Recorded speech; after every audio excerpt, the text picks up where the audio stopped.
will put them through to play the winner of Fnatic and Royal Club in the championship match. And while it's very early on to remind viewers, remember when Watch was playing Elise and Faker was playing Orianna a couple games back, I believe Watch dodged 4 out of 4 of Faker's shockwaves, if my counting was correct. So we'll see if Watch's reflexes has degraded over the course of the series, and if he can continue to avoid that immense damage on Faker. Right now, Sword are grouping up as a 5-man, going for this very deep invade. They didn't do it in Game 3. It's the only game they haven't gone for those super deep wards, and they're doing it again now in the 4th game. So Sword started this level 1 off by waiting by the mid lane there, hoping someone would come into a bad situation and check it. But since nobody did, they actually end up going for the very deep ward, so they can call the lanes once again. Just too bad, though. Impact has already passed where that ward was placed. So if he wants to stay top lane, there will be no information gained from Sword's very deep ward. Same happened over the other side there for SKT, getting in on towards the red buff. You can see that Sword actually pinging down onto that red buff ward, and the one just above it there in the brush as well. Meanwhile, Piglet is waiting off in the tri-bush here with Bengi.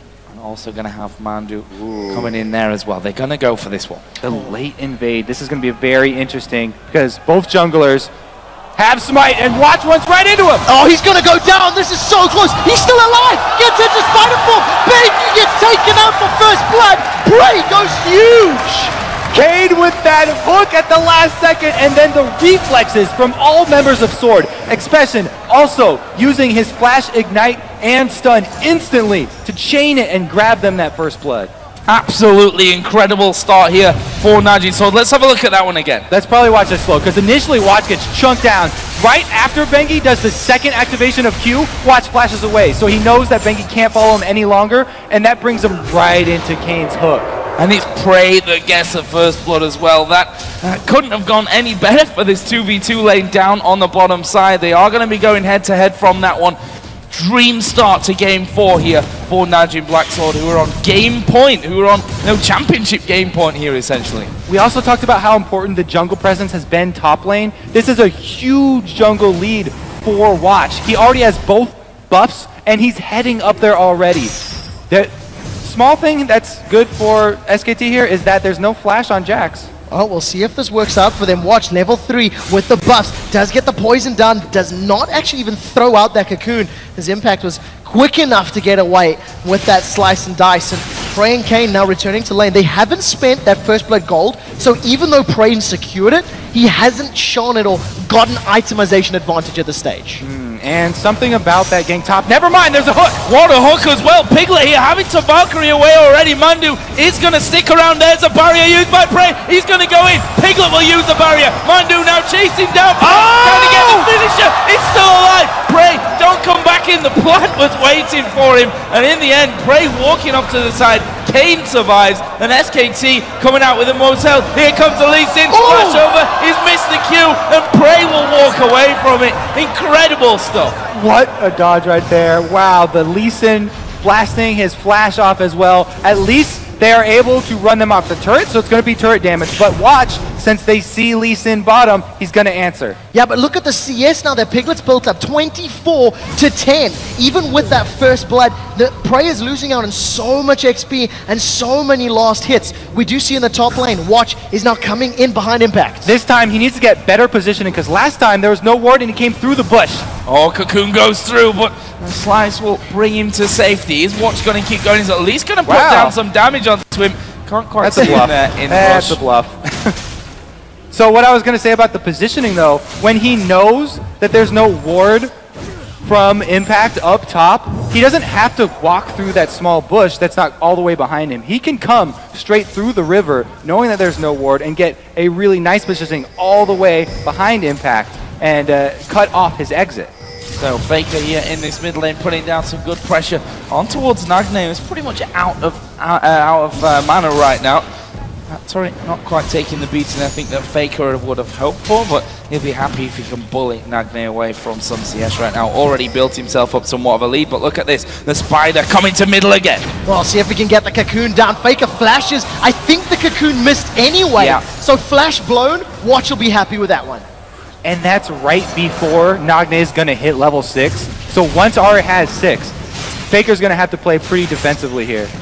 And we can see that Nagne's actually gone home from this as well, picking himself up 2 Doran's rings, going to give him more, and he comes back into this lane. Might be a good time for Faker to get back as the hook going to land onto Mandu here, down in that bottom lane, but Piglet going to dive in there. Kane, Julie going to fall from this one. Piglet picks up that kill. Prey tries to get the kill. He's not got him though. Prey going super low, and he will fall. Piglet picks up the double. I know our analyst desk is going to have something to say about that bottom lane mechanics, because Prey missed a couple shots there and then didn't even finish off the support trade. I also think he stopped to auto-attack a minion during the course of that. Might have been an attack move posture from him. We'll have to see what the analyst desk says about that one.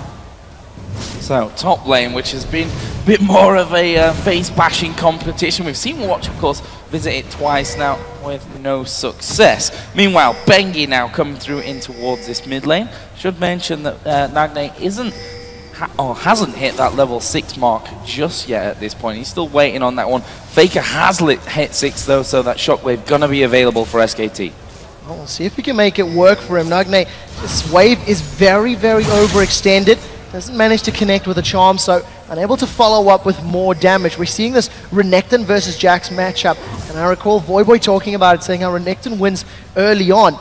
We do see that expression about 13 CS behind, and there's also a similar number in that bottom lane as Prey has yet to recover from that early dive. I almost feel like Kane has baited him and Prey into those dives because he's landing phenomenal hooks, but you don't always follow up on a hook that lands, and I think Prey and Kane have to be a little more cautious with their engages. They might be reconsidering how they use that first blood money. Prey was the one who got that extra very, very big lead and didn't make very good use of it. Meanwhile, we just saw down bottom, Kane had just used his Dark Passage to grab some souls, and so that's why they didn't go for that gank right there. No Dark Passage for the gank. Oh, Bengi here being caught by the charm. What? Decides not to go in for it. There's Expression in the top lane. Will get the stun down onto Impact, then go away. Another hook landing here up towards Piglet. Oh, look at the damage of Valkyrie in. The playback will keep Kane alive for now. Prey that's actually playing offensive on this one, trying to keep them from pushing around, but again, the hook landing, but not really helping Sword. Yeah, good call by Kane to not dive in for that one. Manages to keep himself alive. You can see that Expression has been pushed off the tower by Impact in the top lane, and Impact coming to help out Bengi and Faker on this blue buff steal. They secure that one uncontested, and Najin's Sword falling further behind. 1,300 gold at the 8-minute mark. That's why Renekton's such a big pick between these two. He's able to push off Expression from the turret, and then they steal away the blue buff, effectively not turning that win in the top lane into a win for the mid lane. So we'll see whether that blue buff is kept over for Faker here, or whether Bengi will just take that one away for himself for that extra cooldown. We'll see about that one. It actually looks like Faker is going to be coming over, but it'll go to Bengi. I think Faker thought he was getting that one, you know, he was headed over there. But in his top lane, Expression and Impact going head-to-head once again. Actually, Ultimate being used here by Impact. Puts down the stun on towards Expression, and half of his health disappears like that. Meanwhile, SKT are doing Dragon. Oh, they should be able to pick this one up. Nobody from Sword in position to contest. Another early control Dragon secured here by SKT, the first in the 4th game of the series. And that's why Bengi has this jungle style that he plays where he ganks for the pressure in lane. He just pulled off that mid gank in the middle, and even though they didn't kill Nagne, they forced him to use his Spirit Rush and back, which eventually turns into an objective for them. They grab the dragon on top of it. It's going to allow the rest of his lanes to snowball even further. Expression jumps in, loses off on this trade. He's going to manage to get the counter-strike down. Now Impact re-engages. That's Expression throwing down his ultimate. He's really not trading evenly. He's now 33 CS behind. Watch does have red buff available, sitting just outside of sight. But Impact isn't going to take the bait. He isn't going to dive past the tower. Kane, I think, was just trying to get a last hit there. We do see Piglet. He's gone forward. That's a flash burn from Kane. Very, very scared of the damage that Piglet can put down. Yeah, interesting choice there, I think, to flash away from it. He just used that Valkyrie. Would be a lot to commit there, I think, for Piglet, who didn't really know how far up that lane Prey would have been at that stage. So Either way, we'll see if it costs them later on in the game, as there is a shockwave used by Faker on towards Nagne, and he's going very, very low from that one. Meanwhile, Prey down in this bottom lane. He's been sandwiched between the two. There's a flash over from Piglet, who manages to get the kill. Again, this bottom lane, Piglet and Pumandu just dominating all by themselves. This is going to snowball pretty hard, as every single lane for SKT is winning. Take a look at this. Watch now coming in. They managed to get the cocoon. Nagne's going to use that spur rush to get away. Does actually come right back into the fight. The Wolves are trying to pick up the kill. Reduced Expression's got one, as now Watch flashes away. I believe it was the Ignite that picked up that one on Faker. Expression has a blue buff. He's looking for a counter-strike leap. Faker's going to get the movement speed. Oh, the hook from Kane. Faker's going to get dropped. Expression with a double kill. He's back in. What a roam there from Kane, coming in at the perfect time. The off-screen hook, catching Faker off guard, and allowing them to answer. They need every single one of these kills that they're getting. Man, let's have a look at that one again. I mean, really caught out there, not expecting, I think, the fact that Bengi was coming when he did. Yeah, and then Nagne being chunked down before this even happened meant that right now he's running for his life from the Wolves. And Watch, just too close to Faker. Even though he flashes away, Faker still gets the kill, so that's a huge win. But here's the off-screen hook. That's beautiful, coming in from Kane from the side, and they are finally able to grab that kill. So, this bottom lane. Been a bit of a thorn in the side of Sword. I didn't think I was going to be saying that after we saw the first blood going over to Prey, I must say.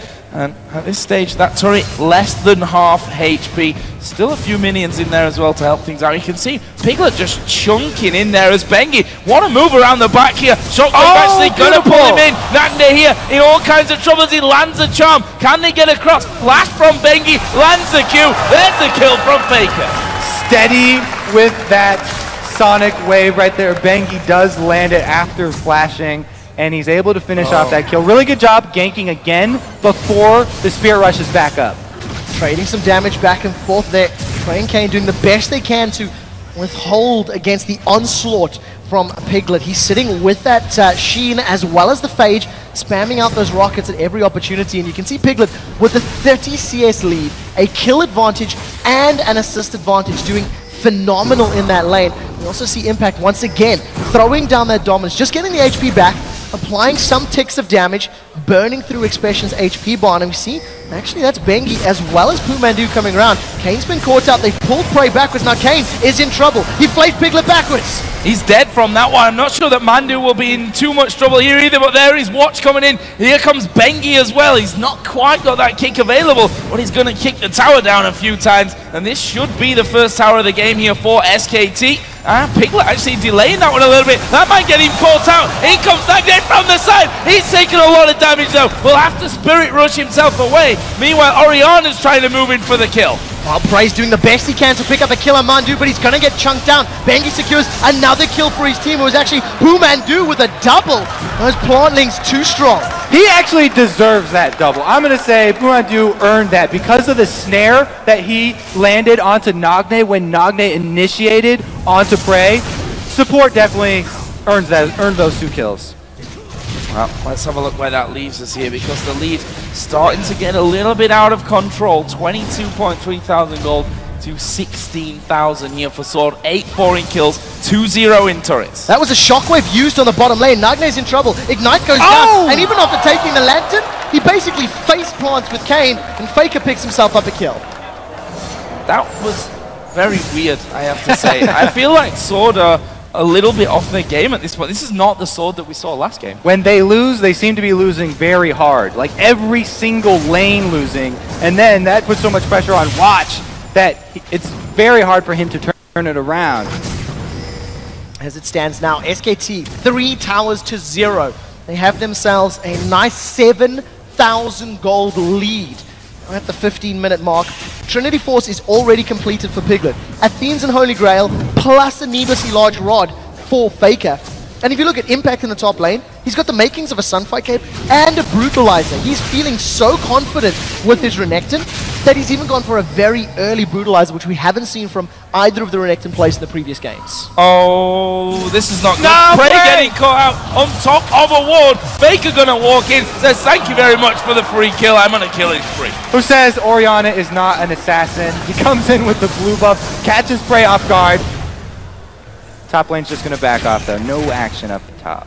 Well, we do see Faker now 4-1-1. His Orianna is doing such Just great getting work. action up top. Nagne's caught out, now gets stunned down. Piglet's going to continue to chase. We do see a death sentence going on. Nagne, thanks to the Spirit Rush, is able to survive, but it's not over. Piglet flashes forward. Nagne drops down. Now the rest of SKT are bashing away. They picked up a kill onto Watch, and they're going to take the tower as well. I'm a little bit confused at this point. I mean, he sat there, he wasn't out of reach. You've got a Corki who can Valkyrie in there. You've got champions who have all got flash to finish you off very, very low. He gets caught out once again. We saw that in game number 2 that they lost in that mid lane, if we don't forget that one, where Bengi actually came in with the Lee Sin and he just seemed to be not paying attention. And as you said, they're not just losing, they're losing hard right now. All right, so this was Impact coming right out of the bush into Nagne. He uses both Spirit Rushes to leave the fight. And then as SKT push up, Watch is standing right there. Nagne came back in to try and land a charm, but Piglet calls him and just goes all in, flashing right over for the kill. Well, SKT now securing another global objective. Dragon locked up. That's more than 10,000 gold at the 17-minute mark. This is an immense deficit to come back from, and I don't know if Sword can do this. I feel like SKT plays so well when they get an early upper hand in their lanes. The lane play gives them so much confidence for later that they continually execute these picks and these mid-game plays where they're rotating around the map so well if they get that upper hand in lane. And this is after, by the way, they gave up that first blood before laning phase. Just want to do a couple of item comparisons here. Look at the mid lane. Fiendish Codex plus 2 Doran's rings against the Death Cap and the Fiend's Unholy Grail for Faker. That's obviously a huge disparity. And then you've got the AD carries. We've got Piglet, who's got his Trinity Force finish, plus a BF sword against Prey, who's not even got the Zeal there to finish up that trifle.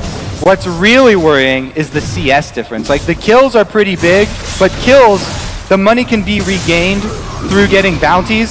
CS difference, you can never regain that. Well, and he's just getting 1 versus 1. He's going to go down here. Impact flashes forward. Cold Meek's not going to be enough. Cocoon comes out. Expression gets away, but he should never really have picked that fight to begin with. Right now, SKT are going to secure their 6th tower of the game as they take that one nonchalantly in the mid lane. Bit of a masterclass here from SKT. They're certainly showing us how to play once you get ahead. Full of confidence, not really slowing down, catching Najin's sword pretty much out every single time that they think they're safe. Meanwhile, they're pushing in on an inhib turret at this point. 18 minutes into this one. Expression, is he going to dive in there to stun up? No, he's not. This time around, not even ready to surrender here if you're a sword member. 12,000 gold down. 4 kills to 12. You haven't even touched the towers of SKT. They stay stacked up. You see that Orianna command attack really giving so much zone control here in favor of SKT. The tower is going to get dropped down. True Shot Barrage blows in.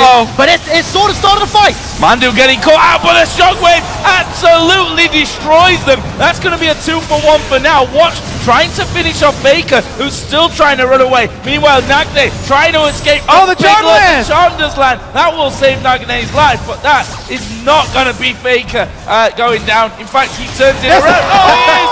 Wow! Watch dives in there. Uses the flash to get the kill. SKT actually suffered a little bit more than they expected after what was a great shockwave opener. It was a good turn there at the end by Watch, but even though Mandu gets hooked in here, he's able to get down these Strangle Thorns before he dies. It knocks up Watch. The rest of SKT all immediately collapse on Mandu, even just as him getting picked out. This charm being landed does save Nagne, but the same is not true up here for Faker. He flashes that Cocoon. Watch immediately turns around because he has the execution damage. Right when this turret hit lands, Faker gets into range for execute, and they finish him off perfectly. Command attack just missing, and Watch, once again, he dodged the shockwave with his repel. His timing on that is really, really good. But look at these 2 glass cannons of Expression and Watch. Other than the Ninja Tabi, that's the only real tanky stats. Yeah, you've got some HP from that Golem item of Watch, but he's got Sork shoes as his boots upgraded. There's nothing else there to allow him to survive in these team fights. SKT got an exposed inhibitor to play with if they want to group up again. It does look like they're putting attention to the top lane, and once again, another potential blue buff steal. Well, this one's not going to be given up for free. Sort of hanging around from that one, but they don't actually have vision there as the True Shot Barrage does head over towards Baron rather than towards that blue buff, and Sword gonna have to back away from this one. Not safe though. We see that Zyra and Lee Sin, two champions, can pin you down from over the wall, and Sword have been forced right back into their base on this one. SKT want the in him. Well, they're bashing away on this one. They'll secure this one thanks to the damage that Prey took earlier. Phenomenal coordination here from SKT can allow them to secure the inhibitor. Now with minions in the top lane, they've rolled around, landing the auto attacks. Expression has thrown down his ultimate. He's jumped onto Impact in the back line. Repel comes down. Shockwave whiffs, doesn't catch anyone. Strangleforce knocks up no one from Sword either. SKT haven't stopped. Bunch of ult cooldowns being traded right there is actually pretty good for Sword. Hold them off there as well. Slightly, again, missed cooldowns, a real difference to what we saw in that last one with a great shockwave, great Strangle Thorns coming down. This time though, Sword hold them off. Let's not forget, we're only at the 21-minute point of this game right now. There's a 14,000 gold lead currently for SKT. It's still pretty dire for Sword, but they're holding on, showing some great character here. Super minions are now on the steps of the base for Sword, which means SKT should decide to engage. Kane gets caught out. He's melted by the damage, and that's just such great. True Shot Barrage trying to clear out the wave. The rest of SKT, Dominus is down. They've engaged. They're going on towards Watch, who will be absolutely taken down from the map there from that one. Nagne and Expression here trying to run back from things underneath the tower, maybe not the safest. Mando actually going in there, gets the kill onto Expression, and that is going to be another in him. They've got super minions coming in.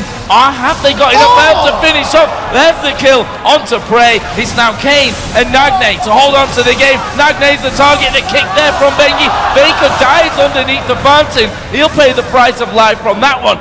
But with the Corki still alive, they might be able to do it here. Well, they're going to do the best they can. It's not a lot of defense here from Sword. This is going to be game 4 going to SKT. They've got one Nexus turret and decide to back away. Those death timers not particularly high right now as we are only 23 minutes into the game. And here's a replay of that fight. Oh, the impact right there. The rocket hitting at the exact same time. Just blowing him up. And after that turret down, even though they don't have ultimates, SKT can run over this. They've got the man advantage. They've already got Ezreal extremely low, so they can just run into the base. Well, there is the victory.